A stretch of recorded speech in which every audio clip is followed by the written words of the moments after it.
Parler d'économie ce matin, c'est à ce temps-ci de l'année, au mois de décembre, que le Conseil des ministres choisit normalement le montant de la hausse du salaire minimum qui sera décrété à l'entour du temps des fêtes pour être appliqué au mois de mai. Depuis l'arrivée de François Legault au pouvoir en 2018, la livre de beurre a haussé de 39 %. Donc, de 2018 à aujourd'hui, hausse du prix de la livre de beurre, 39 %. Depuis l'arrivée de François Legault au gouvernement en 2018, hausse du prix d'une douzaine d'œufs, 54 %. De 2018 à aujourd'hui, la douzaine d'œufs a augmenté de 54 %. Le salaire minimum, lui, il était à 12 $, il est maintenant à 15,75 $, il a haussé de 31 %. Donc, le beurre, 39 %, les œufs, 54 %, le salaire minimum, lui, 31 %. La hausse du coût de la vie frappe les familles, frappe la classe moyenne, frappe en particulier les gens qui sont au salaire minimum. Le salaire minimum ne suit pas. Le gouvernement va faire beaucoup mieux. On revendique depuis un certain temps un salaire minimum à 20 $ de l'heure. Ça serait le strict minimum pour aider les familles qui en ont besoin en ce moment à traverser la crise du coût de la vie au Québec. Merci. Alors, on apprend ce matin que Daniel Renault a été visé par un contrat sur sa tête, finalement, pour l'éliminer. Quelles sont vos réactions par rapport à ça? Je suis abasourdi. Des histoires comme ça, j'en ai lu, me semble, dans les années 70. Je suis scandalisé qu'on vive encore ça au Québec. La fonction de journaliste, c'est une fonction fondamentale pour notre démocratie. C'est une fonction importante qu'il faut chérir, qu'il faut protéger.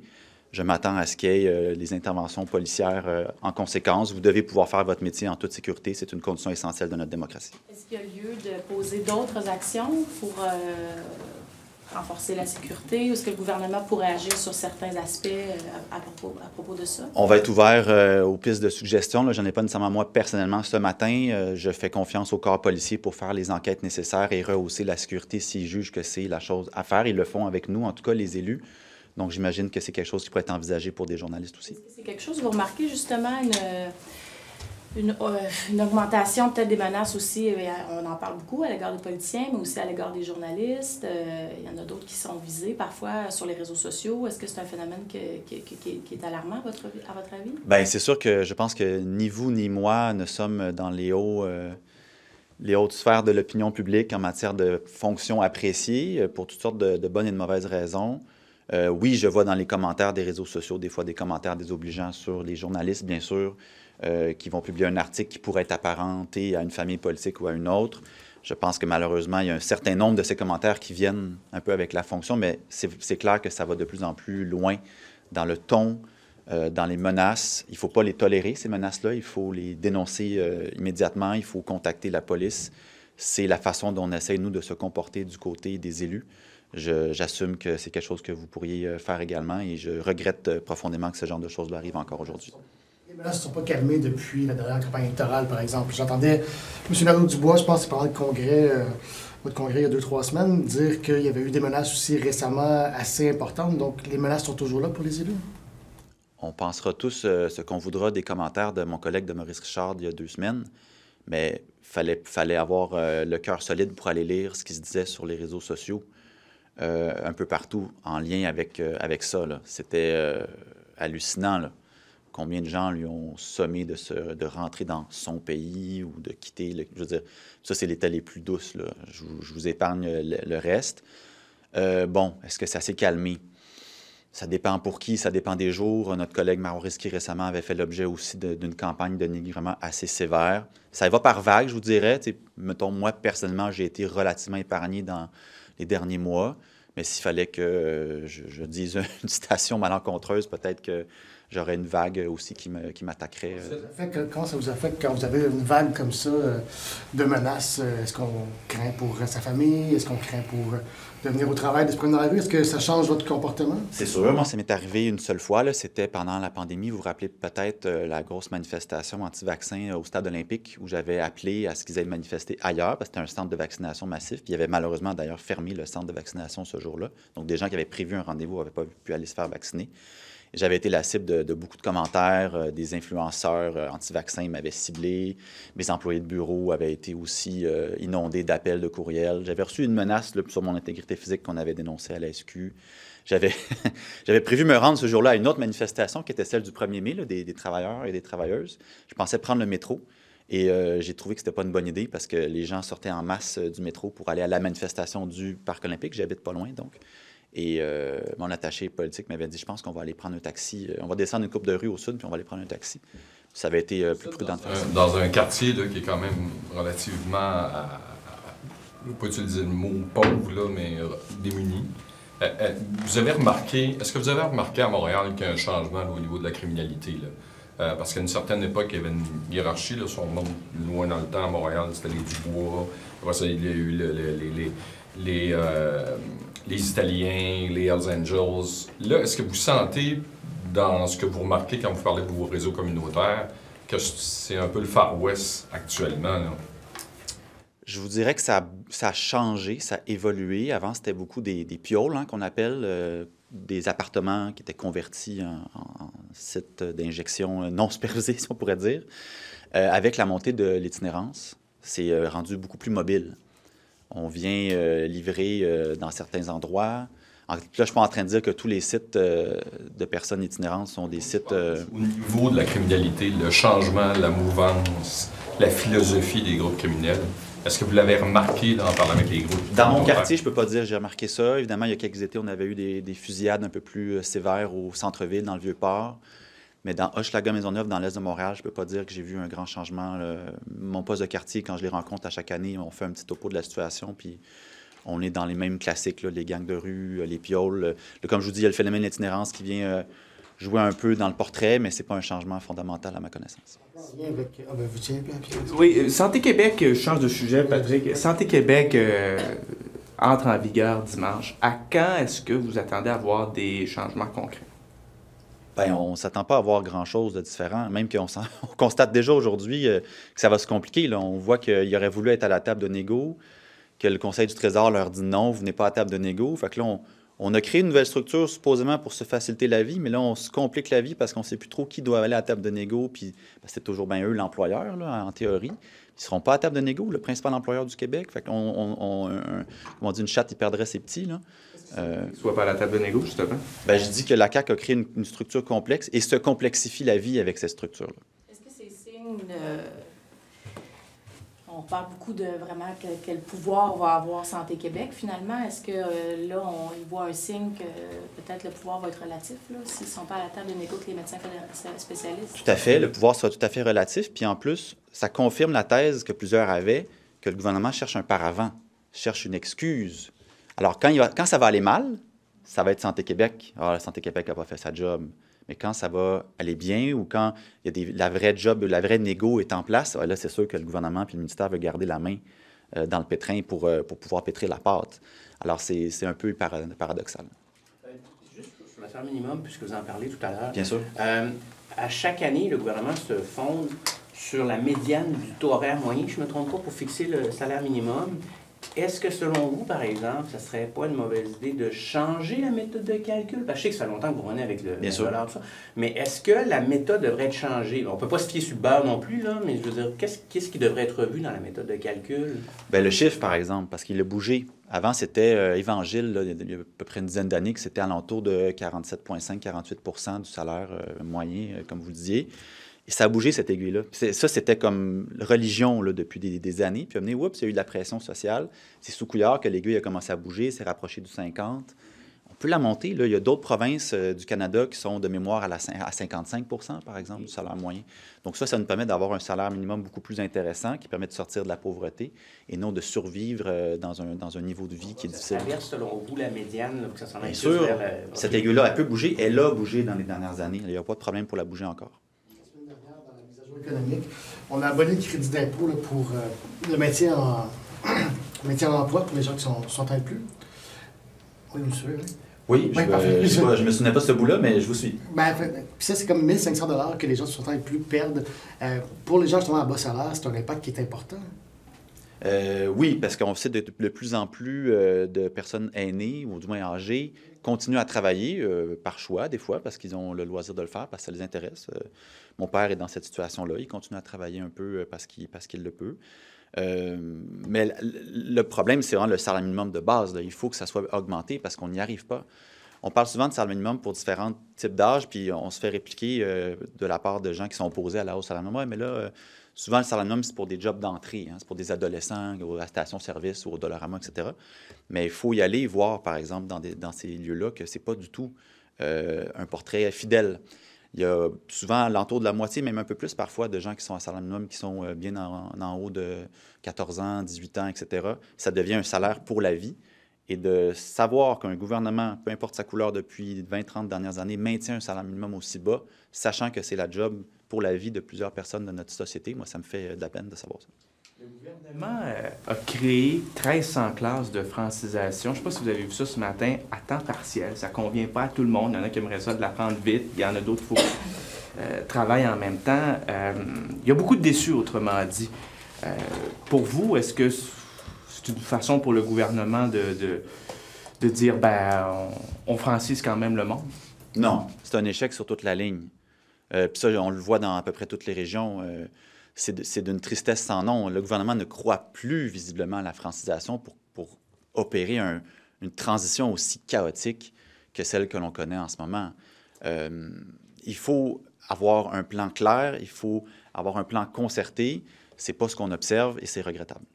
Sur la santé, juste pour revenir là-dessus, Christian Dubé dit qu'il n'y en a pas de compression dans le réseau de la santé, même s'il demande aux établissements de respecter leur budget, donc de réduire les déficits de 1,5 milliard. Pour lui, les couples qu'il y a actuellement, les gens qui sont remerciés ou pas embauchés, il dit que ce pas des coupures pour lui. Philippe Couillard disait qu'il n'y avait pas d'austérité, qu'il y avait de la rigueur. Alors, chacun son vocabulaire, la réalité reste la réalité. C'est qu'on voit que des postes ne sont pas renouvelés. Si le poste n'est pas renouvelé ou s'il n'est pas appelé, ça veut dire que les équipes de travail ont moins de ressources pour travailler, doivent faire supposément la même job, les mêmes tâches, mais avec moins de personnes. Je veux dire, il n'y a pas de miracle. Derrière, sur Simon-Jean Barrette qui a écrit à Ottawa pour demander qu'on enlève l'exemption religieuse dans les discours haineux. Est-ce que vous êtes d'accord avec cette démarche? Oui, on avait appuyé la motion du PQ il y a quelques mois. Qu'est-ce que ça pourrait apporter si on enlève cette motion-là? Je laisserai M. Jean Barrette expliquer le fin détail. Je ne suis pas un juriste moi-même, mais c'est quelque chose qui, si j'ai bien compris, peut être évoqué dans une défense X ou Y, mais je ne connais pas assez bien le dossier pour faire un exposé juridique avec vous ce matin.